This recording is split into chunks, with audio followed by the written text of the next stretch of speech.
Hi everybody and welcome to the Insomnia Running Club podcast. How's everybody doing this week? So we're still in lockdown. Things are still very much weird.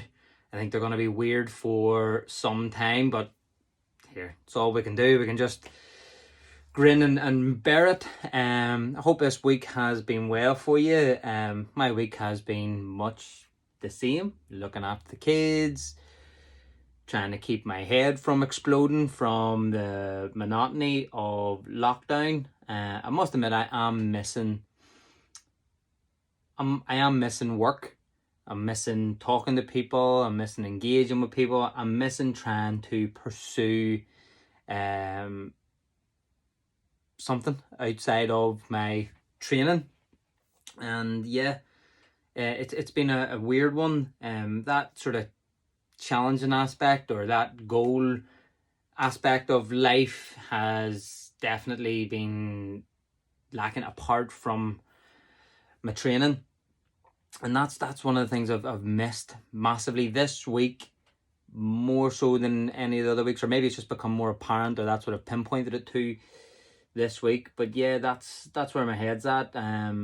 Kids, they're just fed up with it again. They've had enough of it. I had my little boy out for a walk tonight, and he was just, all he could talk about was school. When's he back? Is he on his summer holidays?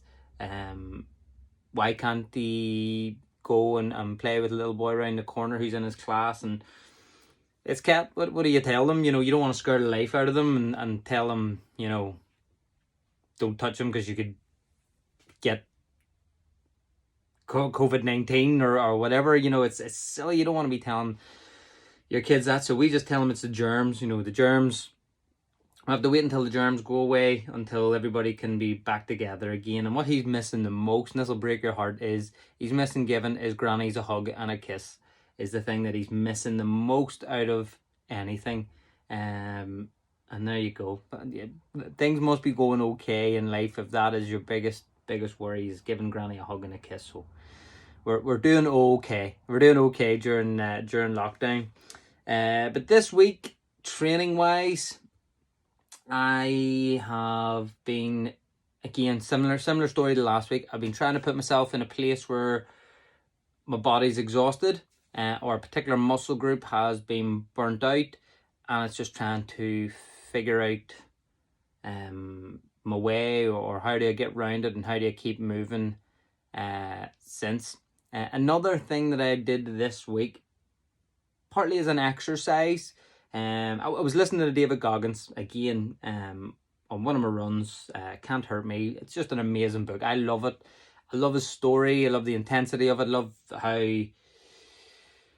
real it is. I don't think any of it's sugar coated. I don't think he's done any of it just to make a book sell better. I think it's blunt forced honesty, and he has some cracking stuff in there.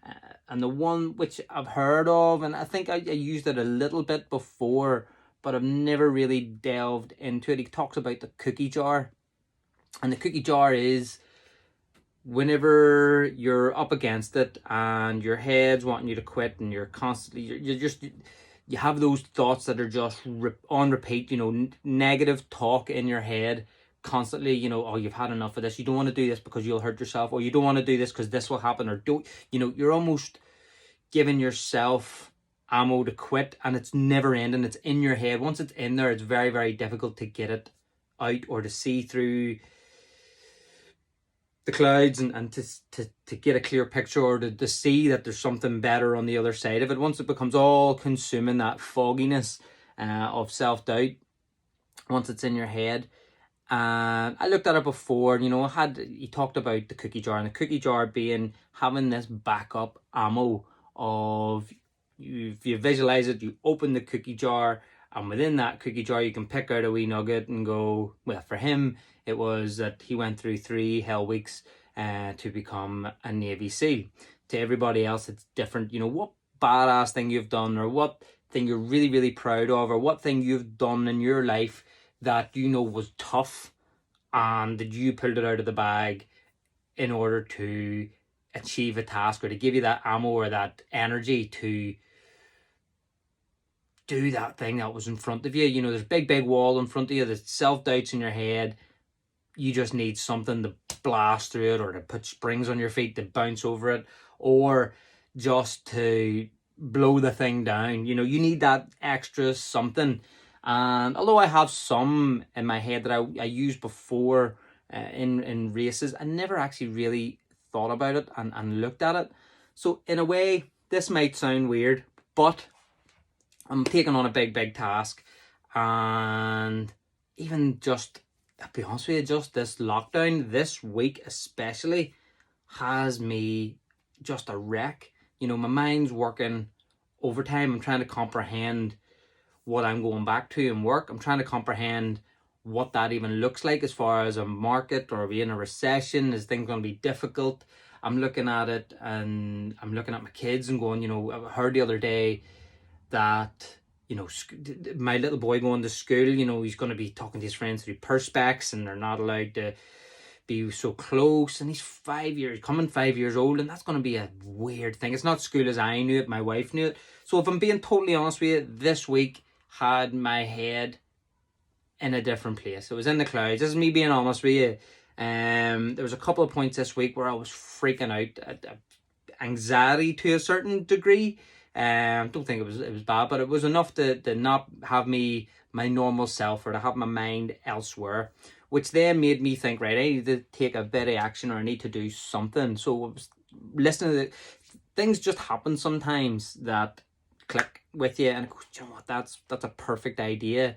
Or you put yourself in a scenario where you'll pick up a nugget, or you'll be surrounded by people where you'll pick up something. I just so happen to have the earphones in on a run, and David Goggins was talking about the cookie jar. So I was like, you know what, that's what I need to do.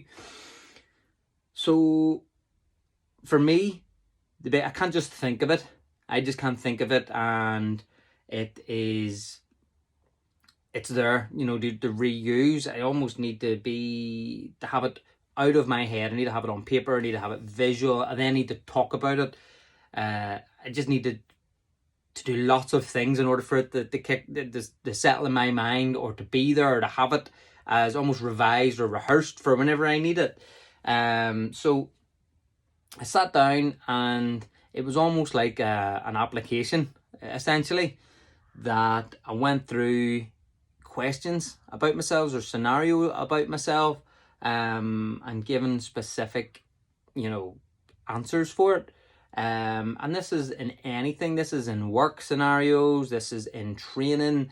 This is in younger life. This is in whatever, you know, sometimes you forget what type of person you are.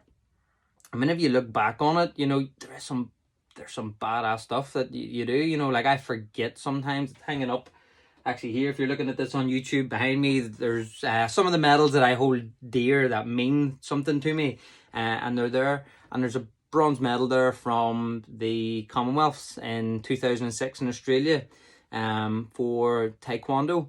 And although there wasn't a massive amount of fights or bouts or whatever to get me that medal, each one of them was the toughest bouts and the toughest fights that I've ever had. And there's one moment I'll give you the story of the fight going into whether or not I'm still in the running and get a bronze, or go on to get a silver, or I leave with nothing. If I get beat, that's me done for. I've went all the way to Australia to get nothing.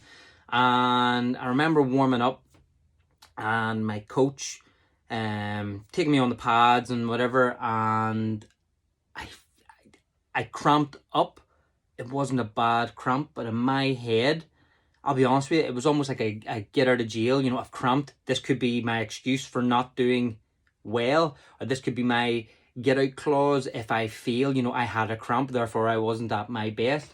You know, the pressure was on. It was a pressure situation, and it was like that fight or flight. You know, do you make an excuse for not giving it your all and not doing well?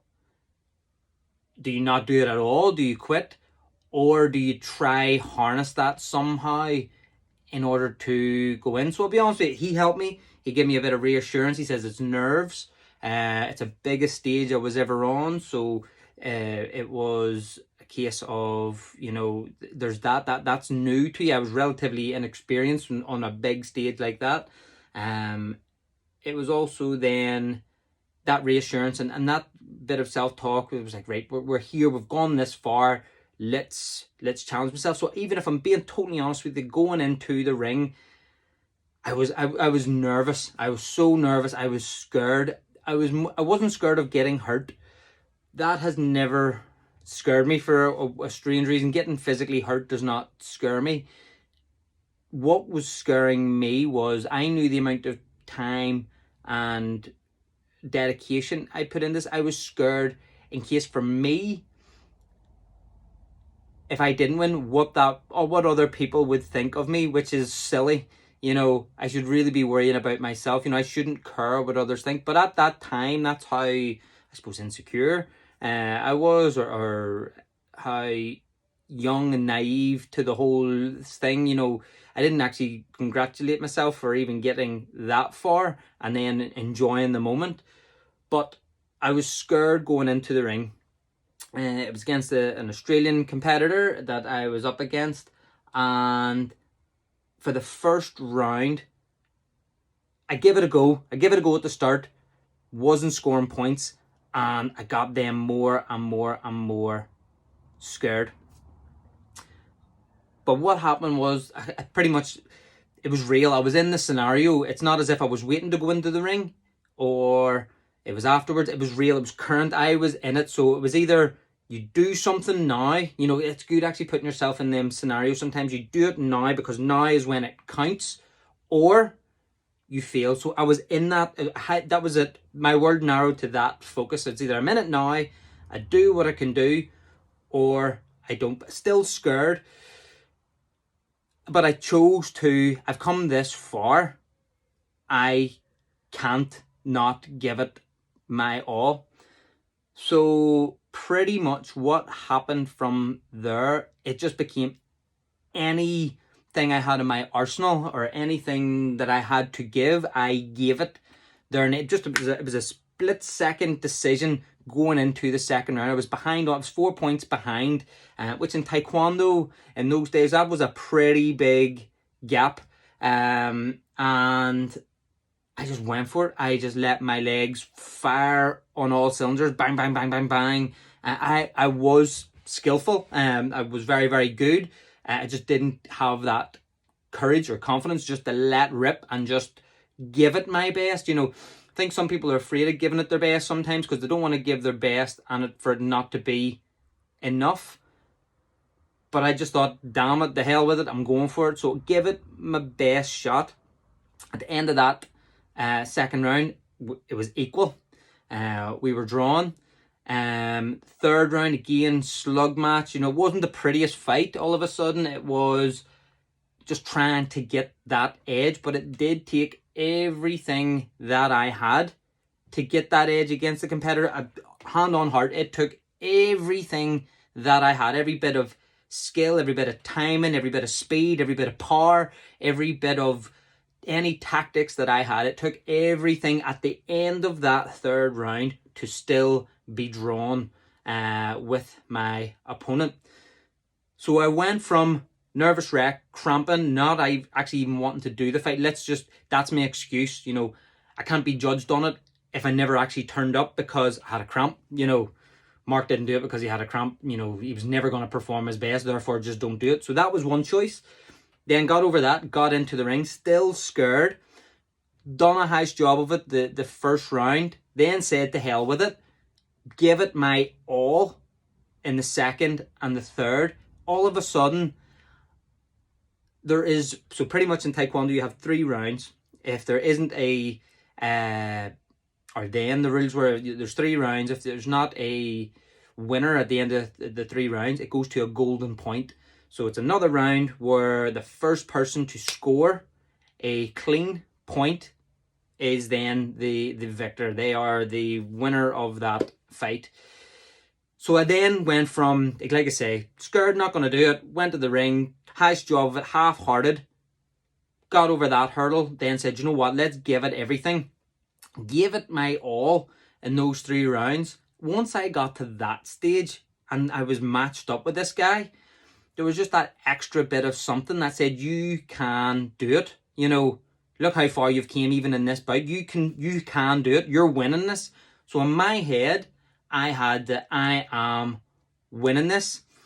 And I can just remember it was a split second. Referee goes, go. KG. He comes towards me to score a point. I evade. Bang. Smack. Couldn't jump high enough. Couldn't be happier. I might as well have conquered the world in that split second. So yes, getting back to what I initially was talking about, I forgot about that. That happened in 2006, summer 2006. So it's now 14 years ago, which is scary as hell. But I forgot that that's an experience I had. And from that, from giving my best, although I didn't come first, I have a bronze medal from the Commonwealths. And it means more to me. I've won lots of gold medals in Taekwondo, but that bronze means more to me because that is the one that I can wholeheartedly say that is the time I gave 100%, fully knowing the game, fully understanding everything, putting myself on a bigger stage out of my comfort zone. I gave it everything I had and I won that bout. The next fight, the guy was more skillful than me. He deserved to get he ended up being the silver medalist in the games, and he deserved it. He was far more skillful. He had more than me. But for me, if I hadn't gave my all, there wouldn't have been any medal. And the journey and the lesson that I learned from it just wouldn't have been anything. So there's that. I can keep that. I can keep that now the rest of my life and say, there's a moment where you were scared. You were scared of what other people thought of you. You were scared of not accomplishing what you are capable of because you have to put in effort. To them putting in maximal effort and to be rewarded, for it. So I have that. That's in my arsenal. Not only that, all the training that went in to that moment. Training's fantastic for the big day. People that go into something undertrained, yes, you're undertrained. You're more likely not going to succeed. If your talent will take you so far, but if you're a victim of your talent, if you're someone who just goes on talent alone, that can turn up, not put the work in, but pull something out of the bag, but yourself that it's not your best, you're only kidding yourself. So yeah, in everything you can only do as good as you can do, and your mom told you that for years. Do your best, son. That's the best you can do. And at the time you're like, mom, that doesn't mean anything because such and such is doing this and they're the best in the world. But it takes you to do your best one time to then go, right, there's the benchmark, let's do better again. But if you keep putting your best into something, you'll just get better. So I have that, in the training that went into it, I gave it my best, I have the result from it. That's something I could put in my cookie jar to pull out whenever I am busted. Recently there was the 24-hour run where at mile 60 I was goosed, legs absolutely shattered, and the decision came to get out a rolling pin and rolling up and down my legs to try to get rid of the lactic acid. It was horrendous. It was brutal. It was the most pain, self-inflicted pain you could ever put on yourself in that scenario. But I done it. You can put pain. If pain's the worst something can throw at you, you can get onto the other side of pain, no problem. So there's a badass thought that comes into my head is you've had pain before. Pain doesn't stop you. So again, there's something in the cookie jar. I remember the 24-hour, or not the 24-hour, the White Bear Extreme Triathlon, going into the second half of the run, and I was doubled over in two, crying my eyes out because I was scared again of failure. I was scared of failure, and took myself out of that zone and done it, and it wasn't the second time round. It was tough, but it wasn't that. I got through it. I managed to get myself across the line. So yeah, sat down this week and I done a few of these to have in my arsenal, ready to go, my cookie jar, my nuggets of badassness that I can pick out and choose whenever I am busted. So like I say, this week training was putting myself in scenarios where my legs were torched and then having to just deal with it, get on with the session. And obviously the way my training's going, last week was a 60-mile week. This week's a 70-mile week, and it's going up and up and up and up in the build up to Connemara. And I wasn't expecting to feel as horrible as I did on Sunday there. Sunday was a 25-mile run. Now, considering I'm in 8 weeks' time, I am going to run 100 miles. My legs went into my long run thing. It's 25 mile. Got this. Probably 3.5 hours, 3 hours 45 at a conservative pace. But what we're gonna do is we're gonna do a lot of hills because Connemara is quite hilly. So thought good race prep. Add the hills in because it's the lower mileage out of the big runs that I'm going to be doing. Decided to go up the Cave Hill. So that's fine. Running uphill is fine. It's tiresome. You slow yourself down. It's okay. You can bear it if you're going slow. Going downhill, I lost the way of myself. I was like a mountain goat. I was just bang, bang, bang, bang, bang, bang. My legs were like two springs, like slalom down the side of the Cave Hill, which at the time was lots and lots of fun. But I remember myself getting to the bottom. At this point, it was like 6 miles into a 25-mile run. My quads were buckled, or the start of becoming buckled, but they were very sore for being so early on into a long run. Having a conversation with Ivan and David, who we're out running with as well, and I just noticed myself after 13 miles not feeling really fresh, but going, that's okay, it's 13 miles, we're dead on here. Kept going. 15 mile, this really is starting to annoy me. My glutes, my arse was like cement. They were just solid and just no range of motion, and I felt myself doing that sort of hip shuffle that should only be done in late miles. Just something wasn't right, and the only thing I can blame it on was the hills. The speed I was going down them, and just like I say, not having a game plan. It was just run sort of gun-ho. So pretty much the story I'm getting to, or what I'm getting to, is mile 19, I was shot. Probably for a mile into it, mile 18, I was chatting away to Ivan, and he'll back this up. I do not talk about quitting.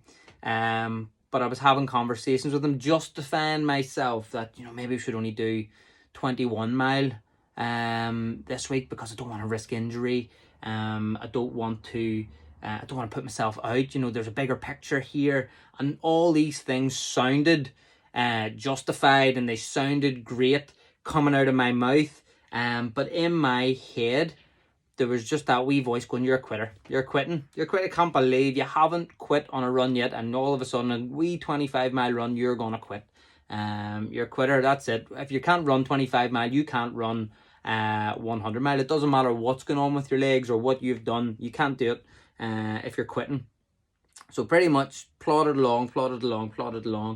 And I said to Ivan at about 19.5 miles, you going ahead, I'm keeping you back. To which he was like, do whatever you need to do. I'm going to go get the miles. And I was like, dead on, chat to you soon. So walked for about a half a mile, and I was raging at myself because I was seriously considering quitting. And I think because the miles in my mind, considering the race I'm going to be doing, 25 miles, it didn't justify me having to have a cookie jar, that those wee nuggets that come out when things were getting tough. whenever I was thinking, initially when I was writing these down, I was thinking they're like, for me, using them at 60, 70, 80 miles, the really tough miles to get to the finish line. And I never thought I would need to use it on a training run on 25 miles.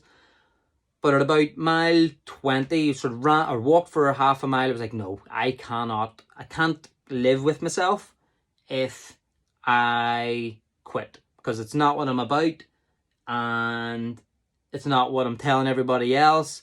It's not the message that I'm preaching out there to anybody else.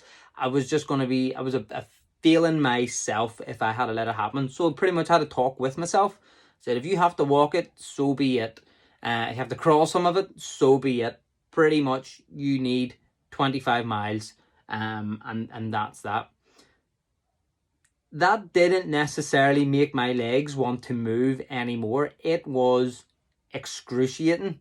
Just the tightness and the lactic acid and the muscle fatigue was just excruciating.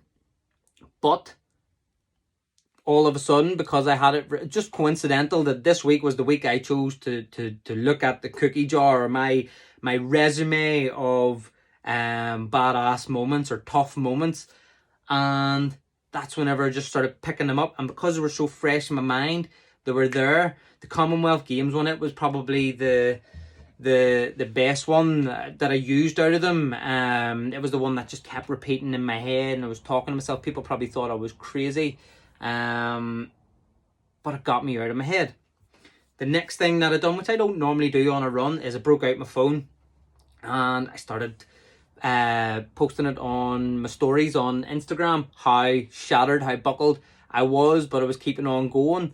And in a weird way, talking about it made it okay to get to the next bit. So all of a sudden, these 5 torturous miles then became 3.5 miles to do. They then became 2.5 miles to do. Then came 2 miles, and it was walk, jog, jog, walk, jog. It was all over the place, but I got the miles done. And I don't think I would have. I think I genuinely would have quit if I didn't have, though, that's so fresh in my mind of tough things that I've done before. And this 25-mile training run on a Sunday, it wasn't one of those times to quit. It's never a time to quit. So yeah, pulled that out of the bag, and it was the slowest time I think I've ran that distance ever. But it doesn't matter. I didn't quit. I got the miles done, and it's a tick. Lessons learned is the recovery period, that sort of ice bath, foam rolling. I need to just get rid of the lactic acid as much as I can.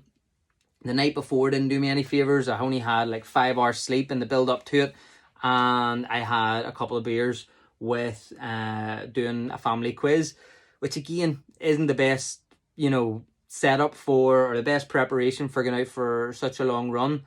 So lessons learned, and lessons learned that the cookie jar, as David Goggins calls it, works. It really, really does. It really, really does work.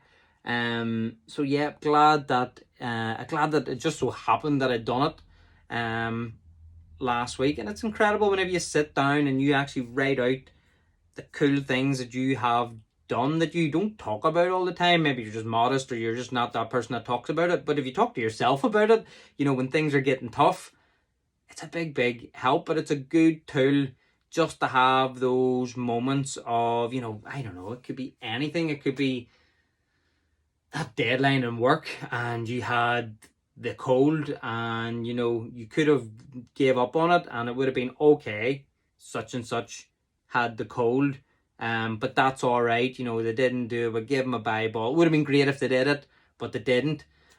Or maybe you were that person that went, this means so much, I have to do it. I'm busted with a cold. Let's just muster up whatever I can do to get this project or this bit of work done. And it's a self-victory is all it is. It mightn't mean anything else to anybody else in the world, but it's a self-victory for you. It made you feel good at the time. It made you feel bigger. It made you feel stronger. It made you feel more fulfilled or complete. And that's definitely something for your cookie jar. It could have been a time where you were training, you were doing whatever. You were stuck on a deadlift for 2 months straight, and you said to yourself, you know what, I've hit a plateau here. If I go about this the same way, I'm not gonna get past this. So you went back to the drawing board and you changed up your training, you tortured yourself, or you had to learn something, you had to go outside your comfort zone to smash a deadlift, you know, but you went and you put the extra time, the extra work into something.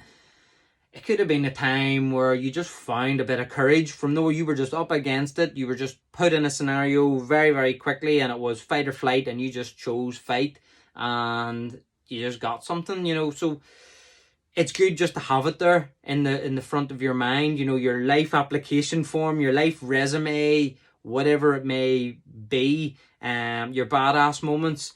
I'm glad that I sat down and done them last week, because I needed them last week. And again, I think that's what it was. It was poor preparation, and it was just things getting tougher, and maybe me not looking after my body. I'm looking after my body, but I wasn't looking after it enough to perform well for the long run, and it was just apparent. But going into this coming week, which is a 70-mile week, and we have a 30-mile run at the weekend, yeah, preparation is going to be key. Just going to get it done, and yeah, just go for it. I'm just so wanting to get here with the Connemara 100, and there has been a lot of work put in for it. I think in the whole build up to Connemara, I'm going to be using that as a cookie jar too whenever times are getting tough. You know, when times are getting tough in endurance or in any sport, you know, you putting your heart and soul into something, it's all consuming, and it's just negative that comes into your head. You know, you can't forget about how much you have put into it, the hours you've put into it, the self-sacrifice you've put into it, the excruciating pain you put yourself into with muscle fatigue and torn muscles and strain, and, you know, just bumps and bruises, and just that breaking your body down to have it built up again to its strongest. You forget whenever you're in the moment and you're performing just how much you put into something. And I know I'm giving this my heart and my soul to get here, so that's definitely going to be something for the cookie jar as well, is just the training that's went into it and the thought process. It hasn't just been an ignorant gun-ho. At the very start, it was an ignorant gun-ho approach to doing a 100-miler, but now, as I'm getting into it, I mean business. This is me working to get across the line with this, and I'm using my head, I'm using my body, spiritual, whatever it takes for me to get across that line is what's required. What is required is everything to do this. So yeah, I'm looking forward to it. I'm looking forward to it because of the effort that's put in, and it means a lot to me now. It really means, because of the amount of effort that's been put in, it means more to me now than it did whenever I first signed up to it. So there you go. That was serious stuff there. But yes, that's pretty much been this week. I hope there's maybe something in that for you if you have plateaued on something, or if you're feeling anxious about a particular task or work, sport, life in general, whatever it is. Definitely recommend having them badass moments in the cookie jar at the front of your mind, ready to just pull the trigger on them and blast through whatever's in front of you. Because it's worked for me this week. Definitely. It's just been one of those weeks. It's unprecedented, the whole lockdown thing. I don't think anybody could prepare for it. We all just had to go with it, make the most out of it, and see what we can do with the given situation. And I definitely think at the start of last week, I was, even on Sunday there, I was feeling to a point. It was all becoming a bit heavy. But there's nothing like going out for a long run to get your head right and to get yourself sorted out, and to think clearer thoughts again. I think that's probably what it is. You know, break through that barrier and get those clear thoughts again. Definitely helps. But listen, you know, anybody out there, again, As well, last week was mental health awareness week, which we never touched on. Obviously, we're doing a bit of work with PIPs and this sort of stuff. You know, I don't mind talking about this stuff. I don't mind being out there and laying it on the table. You know, it's just honesty. It's from the heart, and it's hopefully the reason why I do it is I hope that someone realizes it's okay to open up and to talk and to not keep it bottled up, and that other people are experiencing it. Maybe people are just hiding it very, very well, and inside they are hurting or whatever it may be. But I'm hoping that this breaks the stigma that you don't have to keep things bottled up, and you can listen to other things and take what you want from them. Skills, nuggets of how to do something, or how to break the inertia with whatever it is you're struggling with, or you're dealing with, or coping with. But please, if there is anything that you would like to talk about, or if I touched on something from previous podcasts that rings a bell or resonates with you, or you think, you know what, I'd like to know a bit more about that, please get in touch on the Run Insomnia Instagram page, private message, Facebook private message, on the website, send something to the email, runninsomnia.com, runninginsomnia.com, and yeah, I'm here to listen. I'm here, don't really know if I'm any good at giving advice, but tell you what's worked for me, or whatever it may be. But yeah, that's the whole point of the one of the points of the podcast, is creating that community. It's helping anybody that might just have those doubts about themselves, thoughts, can't switch off from it, and just need a new approach or new something. Hopefully you can get something from it, and hopefully it breaks that stigma that you're a man, you're not supposed to talk about your feelings, or what's going on in your head, or how insecure you felt about something, or that you're even worried. You know, pansy bullshit. You're not. You're human. You're a man. You're a woman. You are living life in a weird time where there's the air that you breathe can essentially make you very ill, and make others around you ill. So it's a strange world we're living in. It's a tough time, and it's okay to feel unsure. It's okay to feel scared. It's okay to feel anxious. It's okay to have bad days. You don't have to have every day firing on all cylinders.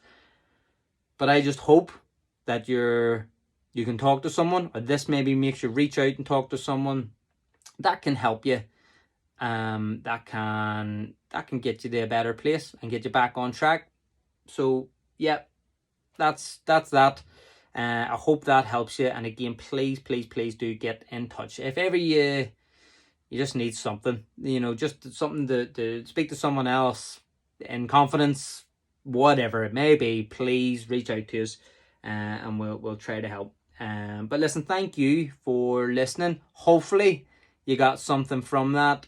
Again, with loads of stuff that I want to be working on. It's all going a lot slower than I anticipated, just with lockdown. But that, again, that's the world we live in at the minute, and it's what we've to put up with, and put a smile on our face, grin and bear it. We'll get to the other side of it. It's not going to be this way forever. Again, running analogy, hills, it stinks. It is an absolute stinker running up the hill. But then you get to the top of it, it's all downhill after that, until you meet the next hill. So hills will keep coming. It gets easier whenever you're running down them. So I'll chat to you next week. And yes, look after yourselves, stay safe, and just keep plugging away, keep doing the miles, keep doing whatever you're doing. Go out there and just do it. I'll chat to you soon. All the best. Bye.